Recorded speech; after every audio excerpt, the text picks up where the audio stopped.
سلام دوستان، به ایز آکادمی خوش اومدید. من شهابم و تو این قسمت از اصول طراحی میخوایم که با همدیگه یه بررسی کامل داشته باشیم رو قضیه تایپوگرافی. ببینیم اصلا تایپوگرافی چیه و چه فرقی با فونت داره. بزن که بریم.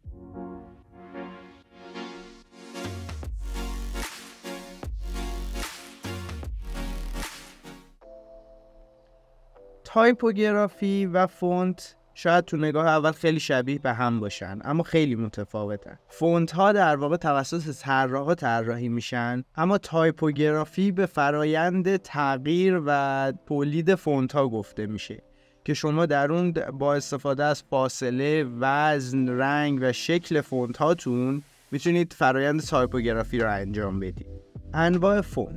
انواع فونت های مختلفی وجود داره که ما میتونیم تو طرحمون به کار ببریم. از انواع فونت میشه به سانس سریف، سریف، اسلپ سریف، هند ریتن، اسکریپت، مونو اسپیس و دیسپلی اشاره کرد.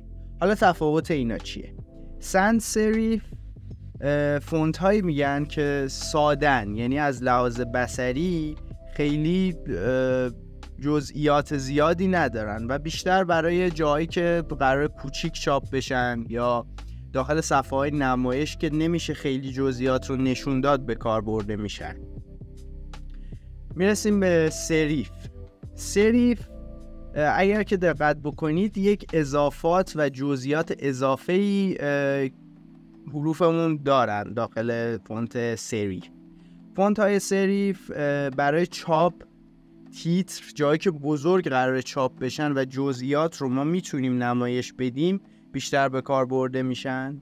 اسلپ سریف ورژن ساده تر شده سریف ها محسوب میشن که شما میبینید این جزئیات ریز رو دارن اما یه مقداری در واقع جزئیاتشون ساده شدن. هند ریتن یا دست نویس به فونت های گفته میشن که از اسمش هم مشخصه، در واقع حالت این رو تداعی میکنن که با دست طراحی شدن که خیلی هاشون هم در واقع با دست طراحی میشن. اسکریپت یا خوشنویسی، این هم از اسمش پیداست، به فونت های گفته میشه که حالت خوشنویسی داره.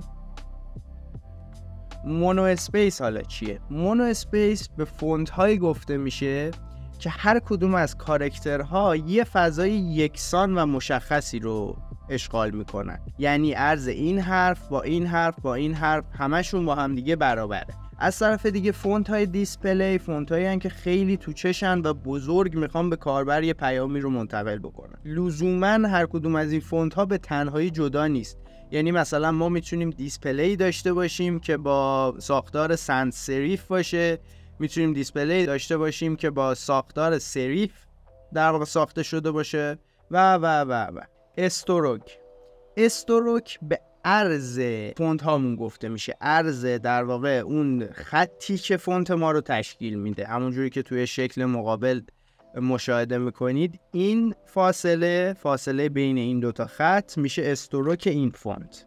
ویت یا وزن فونت ها معمولاً بر اساس سازنده اون فونت ها تعیین میشه، یعنی ممکنه یه سری فونت ها رو ما خریداری بکنیم یا دانلود بکنیم و کلاً 2 تا وزن داشته باشن یا یه وزن داشته باشن. یه سری فونت ها مثل فونتی که روی منه از 9 وزن مختلف تشکیل شده باشن.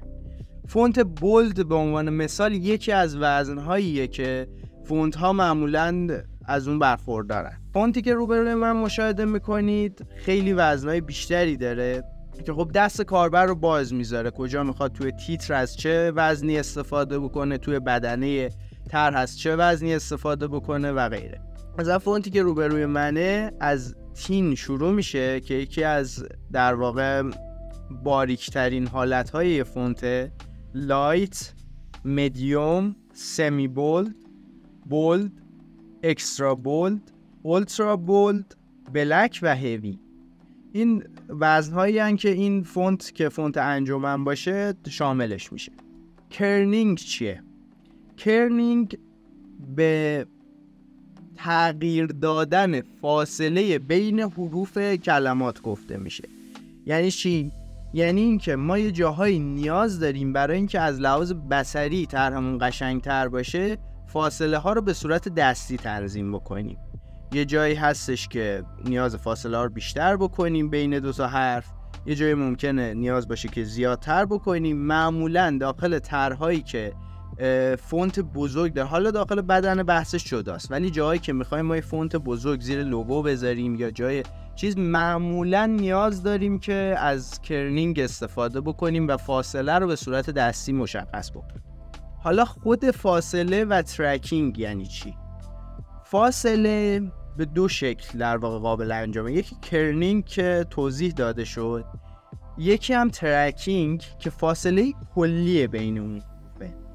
ما داخل کرنینگ 2 تا حرف رو فقط فاصله شون رو تنظیم میکنیم. ترکینگ به طور کلی تمام فاصله اون فونتی که ما مشخص کردیم رو کم یا زیاد میکنه.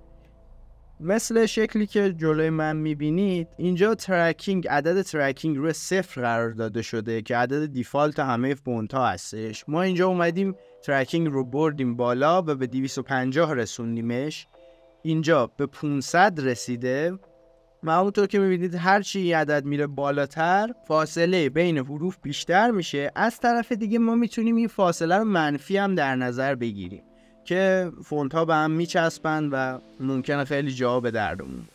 خب به پایان یه قسمت دیگه از اصول طراحی رسیدیم. امیدواریم که تو این قسمت تونسته باشین درک حدودی از مبحث تایپوگرافی به دست آورده باشین و بتونین اون رو توی طرحاتون به کار ببرید. ممنون که این ویدیو رو تماشا کردید. لایک و سابسکرایب یادتون نره. فعلا.